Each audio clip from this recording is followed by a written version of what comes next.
हरे कृष्णा प्यारे भक्तों, व्यस्तता से भरे जीवन में कैसे हम भगवान का चिंतन करें, कैसे हम भगवान का ध्यान धरें। आजकल लोगों के जीवन में इतनी व्यस्तता है कि लोग कहते हैं हमारे पास भगवान के लिए समय ही नहीं है।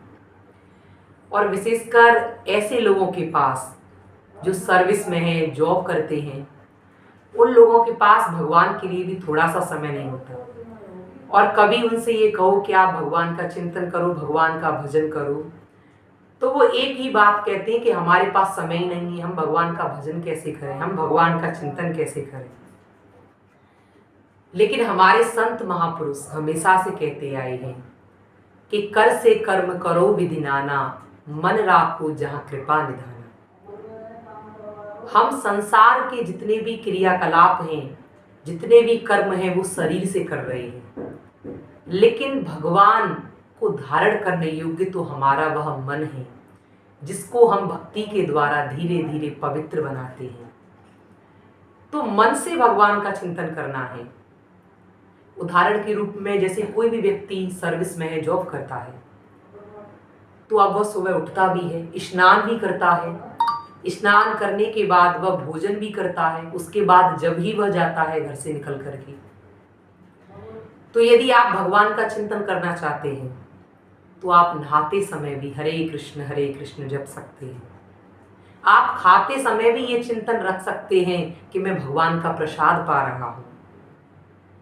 यदि हमारे जीवन में किए हुए सारे कर्म भगवान के प्रति समर्पित हो जाएं, तो वो हमारे सारे कर्म भी भक्ति बन जाते हैं। आप अपनी सर्विस पर जा रहे हैं तो हृदय में ये भाव रखिए, मैं इसलिए कर रहा हूं ताकि इससे धन जो मुझे प्राप्त होगा उसको भगवत सेवा में लगाऊंगा। तो आपके द्वारा की हुई सर्विस भी भक्ति बन जाएगी। और रही बात उसकी कि हम कहते हैं हमारे पास समय नहीं है, रास्ते में चलते हुए आप अपने ऑफिस जा रहे हैं, तो रास्ते में चलते हुए समय भी आप मन से भगवान का चिंतन कर सकते हैं। आप शरीर से ही तो वहां बैठे हैं, मन तो भगवान के चरणों में लगा सकते हैं। संसार में भी ये देखा जाता है, जिसके प्रति हमारा प्रेम होता है, जिसके प्रति हमारा राग होता है, शरीर से सारे क्रियाकलाप करते हुए भी दिन रात हमारा मन उसी के चिंतन में लगा रहता है। इसी तरह भगवान है। जरूरी नहीं कि आप भगवान के लिए अलग से समय निकालें, आसन पर बैठकर ही भगवान का भजन करें। खाते पीते उठते बैठते आप भगवान का नाम ले सकते हैं, और आपको भी वही भगवान की प्राप्ति होगी जो संत महापुरुषों को होती है। क्योंकि गृहस्थों के लिए छूट है, जो गृहस्थ आश्रम में रह रहे हैं उनके लिए भगवान ने छूट दे रखी, क्योंकि उनको पता रहती है कि इसके पास बहुत सारे कार्य हैं।